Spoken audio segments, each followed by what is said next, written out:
ఏపీలో election fever మొదలైంది. 18వ తేదీ నామినేషన్ల ప్రారంభంతో మరికొంత ఎలక్షన్ ఫీవర్ ప్రతి ఒక్క రాజకీయ నాయకుడికి మొదలైంది. ఎందుకంటే ఇంకా మరికొద్ది రోజులు మాత్రమే కౌంట్ చేసుకుంటే ఇదొక 12 అదొక 13 దాదాపు 23 నుంచి 24 రోజులు సమయం ఉండడంతో ఈ రాజకీయ విమర్శలు ప్రతి విమర్శలు మరీ వేడెక్కాయి. ఇందులో చూసుకుంటే కనుక ముఖ్యంగా ఎన్నికల సర్వేల కోసం ప్రతి ఒక్కరు కూడా ఈ పోల్ సర్వేలు ఏవైతే ఉన్నాయో ఈ పోల్ సర్వేల కోసం అందరూ ఉత్కంఠంగా ఎదురు చూస్తున్నారు. అయితే కొన్ని జాతీయ సంస్థలు చేసిన ఈ పోల్ సర్వేలు ఏవైతే ఉన్నాయో వాటి గురించి కనుక ఒకసారి మనం అంటే బ్రీఫ్గా చూద్దాము. బ్రీఫ్గా కనుక ప్రస్తుతానికి ఇప్పటి వరకు అంటే నిన్నటికి సర్వేలన్నీ ఆపేయడం జరిగింది. ఈ సర్వేలన్నీ కూడా ఎటువైపు మొగ్గు చూపుతున్నాయి ఇప్పటికే మీకు టైటిల్ చూసి అర్థం అవ్వాలి. గెలుపు కూటమిదే, ఇదే ఫైనల్ తేల్చేసిన సర్వేలు. ఈ మాట ఇక్కడ చెప్పడానికి కారణం ఏంటంటే దాదాపు అనేక సర్వేలు కూడా తెలుగుదేశం పార్టీ, జనసేన, బీజేపీ వైపే తమ మొగ్గు చూపుతున్నట్టు కూడా మనకు అర్థమవుతుంది. అయితే అనేక జాతీయ సంస్థలు కూడా ఆంధ్రప్రదేశ్లో వచ్చి సర్వేలు చేసిన తర్వాత వాళ్ళు చెప్పడం ఏంటంటే అంటే సర్వేలు మారుతూ వీక్లీ సర్వేస్ చేసిన వాళ్ళు ఉన్నారు, మంత్లీ సర్వేస్ చేసిన వాళ్ళు ఉన్నారు. ఇవన్నీ చూస్తే కనుక ఖచ్చితంగా తెలుగుదేశం పార్టీ, జనసేన, బీజేపీ కూటమి అధికారంలోకి రాబోతుంది అన్న మాట గట్టిగా వినపడుతుంది. అయితే ఇదే గతంలో చూసుకుంటే కనుక ఫైనల్ సర్వే చేయకముందు కొన్ని సర్వేలు 1-2 సర్వేలు వైఎస్ఆర్సీపీకి కూడా అధికారం రావచ్చు అన్న మాట కూడా చెప్పడం జరిగింది. ఫైనల్గా ఏదైతే విషయం ఉందో ఫైనల్గా ఈ సర్వేస్ ఏవైతే ఉన్నాయో ఎగ్జిట్ పోల్స్కు ముందు ఇవే ఫైనల్ సర్వేలు. ఈ ఫైనల్ సర్వేలో చెప్పింది ఏంటంటే తెలుగుదేశం పార్టీ, జనసేన, బీజేపీ కూటమి అధికారంలోకి రాబోతుంది. అయితే ఏ సర్వే ఏం చెప్పిందన్నది మనం బ్రీఫ్గా చూద్దాము. మనం ఇక్కడ ఒక 4 సర్వేలు తీసుకుందాం. ఆ 4 సర్వేల్లో ముఖ్యంగా ఏ సర్వే ఎంత షేర్ చెప్పింది, ఏ సర్వే ఎన్ని సీట్లు వస్తాయని చెప్పి కూటమికి చెప్పింది, వైసీపీకి ఎన్ని వస్తాయని చెప్పింది, అదేవిధంగా కాంగ్రెస్కి ఎన్ని వస్తాయని చెప్పింది అనేది ఒకసారి ఇక్కడ మనం కనుక చూస్తే ఫస్ట్ అండి India today group C voter survey ఏదైతే ఉందో ఈ సి ఓటర్ సర్వేలో ప్రొజెక్టెడ్ సీట్ షేర్ ఆంధ్రప్రదేశ్లో సీట్ షేర్ని వీళ్ళు ఇక్కడ చెప్పడం జరిగింది. 2019 లోక్సభలో వైఎస్ఆర్సీపీకి 22 స్థానాలు రావడం జరిగింది. అదేవిధంగా టీడీపీకి 3 స్థానాలు మాత్రమే రావడం జరిగింది 2019లో. ఇక్కడ 2024 ప్రొజెక్షన్ ఏదైతే వీళ్ళ ప్రొజెక్షన్ ఉందో ఆ ప్రొజెక్షన్లో వీళ్ళు చెప్పడం ఏంటంటే వైఎస్ఆర్సీపీకి కేవలం 8 మాత్రమే అంటే 14 సీట్లు తగ్గిపోవడం జరిగింది. ఇక్కడ 17 సీట్లు టీడీపీకి రావడం జరిగింది. అంటే వీళ్ళు గతంలో పోల్చుకుంటే కనుక 3 ఏవైతే ఉన్నాయో ఆ 3కు ప్లస్ 14 కలిపితే 17 సీట్స్ రావడం జరిగింది, వస్తాయని చెప్పి కూడా వీళ్ళు చెప్పడం జరుగుతోంది. అదేవిధంగా కూటమి జనసేన, బీజేపీ, తెలుగుదేశం పార్టీ ముగ్గురు కలిపి ఈ 17 సీట్లు అనేది రావడం జరుగుతుందని ఇక్కడ వీళ్ళు క్లియర్గా చెప్పడం జరిగింది. అయితే ఈ ప్రొజెక్టెడ్ సీట్ షేర్ ఏదైతే ఉందో దీన్ని మనం ఓట్ షేర్ కింద చూస్తే కనుక మనం ఓట్ షేర్ కింద చూద్దాము. ఏవైతే ప్రొజెక్టెడ్ ఓట్ షేర్ ఆంధ్రప్రదేశ్లో చూస్తే కనుక 2019 లోక్సభలో ఎన్డీఏకు కేవలం 1% మాత్రమే, ఎన్డీఏకు 2019 లోక్సభ ఎన్నికల్లో 1% మాత్రమే సాధించగలిగింది. అదేవిధంగా ఇండియా కూటమి ఏదైతే ఉందో కాంగ్రెస్ మరికొంతమంది కూటమిగా ఏర్పడి ఏవైతే ఉన్నాయో వాటికి ఓన్లీ 1% రావడం జరిగింది. ఇక్కడ వైఎస్ఆర్సీపీ చూసుకుంటే కనుక 49% గతంలో రావడం జరిగింది, టీడీపీకి 40% రావడం జరిగింది, అదర్స్ 9%.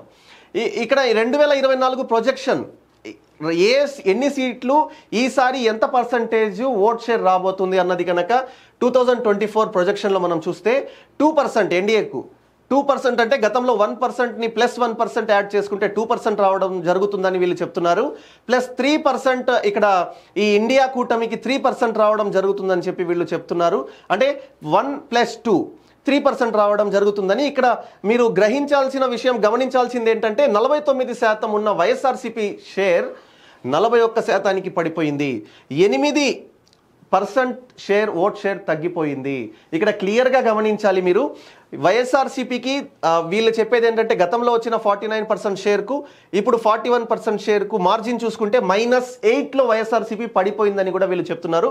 టీడీపీ చూసుకుంటే కనుక గతంలో 40 ఉన్న ఓట్ షేర్ ఇప్పుడు చూడండి మీరు ఇక్కడ 45% అంటే 5% పెరిగి ఇక్కడ అనూహ్యంగా 45%కి తెలుగుదేశం పార్టీ ఓట్ షేర్ ఉందని కూడా వీళ్ళు చెబుతున్నారు. రాబోయే రోజుల్లో 2024లో 45%తో తెలుగుదేశం పార్టీ గట్టెక్కుతుందని వీళ్ళు చెప్తున్నారు. అదేవిధంగా అదర్స్ చూస్తే కనుక 9 అలాగే ఉంది.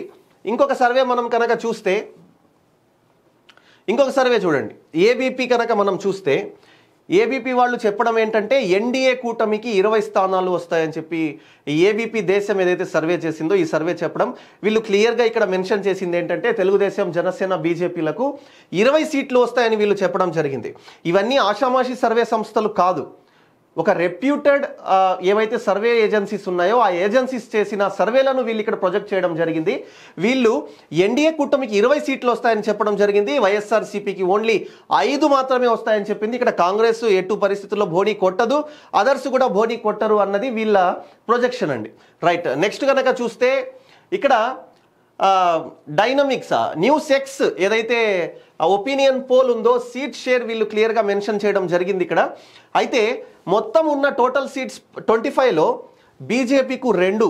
ఇప్పటి వరకు ఆంధ్రప్రదేశ్లో ఏదైతే గతంలో చూస్తే కనుక ఓన్లీ 1% ఉన్న బీజేపీ ఓట్ షేర్ను ఈసారి 3%కు పెరిగింది.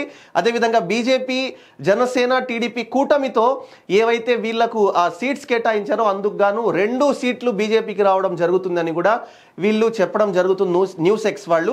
వైఎస్ఆర్సీపీ గ్రాఫ్ చూస్తే కనుక ఓన్లీ 7. ఏ సర్వే చూసినా కూడా వైఎస్ఆర్సీపీకి 5 నుంచి 7కు మించి ఎక్కడా కూడా సీట్లు వచ్చే పరిస్థితి లేదంటూ కూడా వీళ్ళు క్లియర్గా చెప్తున్నారు. అదేవిధంగా చంద్రబాబు నాయుడుకు చూస్తే టీడీపీ ఎలోన్ హ్యాస్ ఇట్స్ 25 సీట్స్లో టీడీపీ ఎలోన్ 14 సీట్స్ను వస్తుంది అని చెప్పి కూడా చెప్పడం జరుగుతుంది. ఇంకొక విషయం మనం ఇక్కడ క్లియర్గా చూస్తే కనుక పవన్ కళ్యాణ్, జనసేన పార్టీ పవన్ కళ్యాణ్కు ఈ కూటమిలో భాగంగా మొట్టమొదటిసారిగా ఇప్పటి వరకు 2019లో చూస్తే కనుక ఓన్లీ 1 ఎమ్మెల్యే సీటుతో బోని కొట్టిన పవన్ కళ్యాణ్ ఈసారి 2 ఎంపీ స్థానాలను ఇక్కడ గెలుచుకుంటుంది అన్నది వీళ్ళ ప్రొజెక్షన్. ఈ న్యూస్ ఎక్స్ ఏదైతే ఉందో వీళ్ళ ప్రొజెక్షన్ ఏంటంటే ఓన్లీ 2 సీట్లు జనసేనకు వస్తాయి, 2 బీజేపీకి వస్తాయి, అదేవిధంగా 14 టీడీపీకి వస్తాయి. అన్ని కలిపి 18 జనసేన, బీజేపీ, టీడీపీ కూటమికి 18 సీట్లు, 7 మాత్రమే వైసీపీకి వస్తాయన్నది వీళ్ళది. రైట్, నెక్స్ట్ ఇంకొక సర్వే కనుక మనం క్లియర్గా చూస్తే కనుక ఇక్కడ అన్ని సర్వేలు ఉన్నాయండి. అన్ని సర్వేలు మనం క్షుణ్ణంగా కనుక పరిశీలిస్తే ఇక్కడ గమనించాల్సిన అంశాలు ఏంటంటే ఫైనల్ సర్వే ఏం చెప్తున్నాయి అన్నది మనం కనుక చూస్తే ఇండియా టుడే, ఈ సర్వే సంస్థ పేరు India today, TDP plus BJP plus Janasena కూటమి ఏదైతే రాబోతున్నాయో సీట్స్, ఎన్ని సీట్స్ అయితే సంపాదించగలదో ఈ కూటమి, దానికి సంబంధించిన ఇది సర్వే సంస్థ ఏదైతే నిర్వహించిందో అందుకు సంబంధించిన సీట్ షేర్ అండి. సీట్ షేర్స్ ఇక్కడ ఇవ్వడం జరిగింది. ఇండియా టుడే 17 స్థానాలను ఈ కూటమికి ఇస్తే ఓన్లీ 8 స్థానాలను మాత్రమే వైఎస్ఆర్సీపీకి ఇచ్చింది, ఇతరులు 0. సిఎన్ఎన్ న్యూస్ ఇక్కడ 18 స్థానాలను కూటమికి ఇస్తే 7 మాత్రమే వైఎస్ఆర్సీపీకి ఇచ్చింది.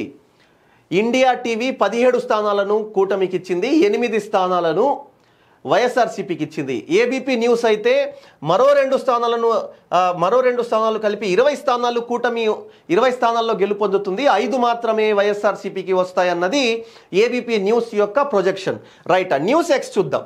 న్యూస్ ఎక్స్ చూస్తే కనుక 18 స్థానాల్లో ఈ కూటమి అనూహ్యంగా విజయం సాధిస్తుంది, 7 స్థానాలు మాత్రమే వైఎస్ఆర్సీపీ కైవసం చేసుకుంటుంది అని చెప్పి కూడా ఇక్కడ ఇదొకటి ఉందండి. జన్మత్ పోల్స్ చూస్తే కనుక 17 ఈ జన్మత్ పోల్స్ మనం చూస్తే కనుక వీక్లీ వీళ్ళు ఏవైతే సర్వేలు చేస్తూ ఉంటారో ఈ వీక్లీ చేసే సర్వేల్లో వీళ్ళు మార్పులు చేర్పులు చేస్తూ ఫైనల్గా వీళ్ళు చెప్పిన సర్వే ప్రకారం ఏంటంటే 17 సీట్లు కూటమికి రావచ్చు, 8 మాత్రమే వైఎస్ఆర్సీపీకి వస్తాయి అన్నది వీళ్ళు తేల్చి పడేసిన విషయం. స్కూల్ ఆఫ్ పాలిటిక్స్ వీళ్ళు చెప్పేది ఏంటంటే 23 సీట్స్ కూటమికి వస్తుంది, 2 సీట్లు మాత్రమే వైఎస్ఆర్సీపీకి. గతంలో ఏ విధంగా అయితే చంద్రబాబు నాయుడు తెలుగుదేశం పార్టీకి 2 సీట్లు ఏవైతే వచ్చాయో అదే 2 సీట్లు ఉల్టాగా వైఎస్ఆర్సీపీకి వచ్చే పరిస్థితి ఉందని చెప్పి వీళ్ళు ఇక్కడ చెప్పడం జరుగుతుంది. అంటే ఆ స్థాయిలో వైఎస్ఆర్సీపీ మీద వ్యతిరేకత ఉందన్నది ఈ సర్వేలు ఏవైతే రిపోర్ట్స్ చూస్తున్నామో ఇక్కడ క్లియర్గా మనకు అర్థమవుతున్న విషయం. మరొకటి చూద్దాం మనం. పీపుల్స్ రైట్ 23 సీట్లు తెలుగుదేశం పార్టీకి వస్తాయని చెప్పి, అదే కూటమికి వస్తాయని చెప్పి వీళ్ళు చెప్తుంటే 2 మాత్రమే వైఎస్ఆర్సీపీకి వస్తాయన్నది పీపుల్స్ రైట్ కూడా. పయనీర్ పోల్ చూస్తే కనుక 18 సీట్లు రైట్ 7 మాత్రమే వైఎస్ఆర్సీపీకి, 18 మాత్రం కూటమికి అంటున్నారు. అలాగే ఇండియా న్యూస్ చూస్తే 18 కూటమికి, 7 వైఎస్ఆర్సీపీకి అంటున్నారు. ఫైనల్గా జీ న్యూస్ సంస్థ చేసిన ఏదైతే సర్వే ఉందో ఆ సర్వే చూస్తే 17, 8 మాత్రమే వైఎస్ఆర్సీపీ, 17 తెలుగుదేశం పార్టీ, బీజేపీ, జనసేన. మనం దీన్ని బట్టి క్లియర్గా అర్థం చేసుకునే విషయం ఏంటంటే చంద్రబాబు నాయుడు, జనసేన, బీజేపీ ఏదైతే ప్రతిరోజు కూడా వైఎస్ఆర్సీపీ వాళ్ళ మీద ఆరోపణలు చేస్తూ, విమర్శలు చేస్తూ తెలుగుదేశం పార్టీకి ఇన్ని వాళ్ళు అంటే ఆల్మోస్ట్ తెలుగుదేశం పార్టీ వాళ్ళు విమర్శలు చేసేది ఏంటంటే వైఎస్ఆర్సీపీ డబ్బులు ఇచ్చి తమ సర్వేలను చేయించుకుంటుంది అని చెప్పి కూడా తెలుగుదేశం పార్టీ వాళ్ళు విమర్శిస్తున్న మన సందర్భాలు కూడా చూసాం. మరి అటువంటి పక్షంలో ఇక్కడ అనూహ్యంగా మనం ఈ ఓట్ షేర్ కానీ సీట్ షేర్ కానీ చూస్తే కనుక ఏ సర్వే చూసినా చెప్పేది ఒకటే, బీజేపీ, జనసేన, తెలుగుదేశం పార్టీ అధికారంలోకి రాబోతుంది. మరి దీనికి కారణం ఏమై ఉండొచ్చు అంటే వైఎస్ఆర్సీపీ మీద ఉన్న వ్యతిరేకత. ఇక్కడ కొంతమంది ఏంటంటే సంక్షేమంలో విఫలమయ్యారంటే ఇంకొకళ్ళు అభివృద్ధిలో విఫలమయ్యారంటున్నారు. మరి సంక్షేమం ఒకటే రాష్ట్రాన్ని ఓట్లు తీసుకురాగలదా ఒక పార్టీకి అంటే అభివృద్ధి ఏం లేదు కాబట్టి ఓట్లు ఏవి పడవు అన్నది మరొకరు చెప్తున్న వాదన. మరి దీన్నంతా క్యాలిక్యులేట్ చేసుకొని ప్రజలు కూడా అమాయకులు కాదు. ప్రజలు చెప్పేది ఏంటంటే క్లియర్గా రాబోయే ఎన్నికల్లో ఈ సీట్ షేర్ ప్రకారం కూడా ఈ పబ్లిక్ సర్వేస్ కాబట్టి ఈ సీట్ షేర్ ప్రకారం కూడా రాబోయే రోజుల్లో తెలుగుదేశం పార్టీ, జనసేన, బీజేపీ కూటమి అనూహ్యంగా గవర్నమెంట్ ఫామ్ చేయబోతుంది. అదేవిధంగా ఎంపీ సీట్లు కూడా దాదాపు 17 నుంచి 20 సీట్లలో ఎంపీ సీట్లలో పాగా వేయబోతుంది అన్నది కూడా ఇక్కడ క్లియర్గా అర్థమవుతుంది. దీన్ని బట్టి చూసుకుంటే కనుక 120 నుంచి 140 స్థానాల్లో 120 నుంచి 140 స్థానాల్లో అసెంబ్లీ స్థానాల్లో జనసేన, బీజేపీ, టీడీపీ కూటమి తమ అసెంబ్లీ సీట్లను కూడా గెలుచుకోబోతుందన్నది దీని ప్రకారం చూస్తే మనకు అర్థమవుతుంది. అయితే రాబోయే రోజుల్లో ఏ విధంగా ఉంటుందన్నది మనం వేచి చూద్దాం. Thank you for watching.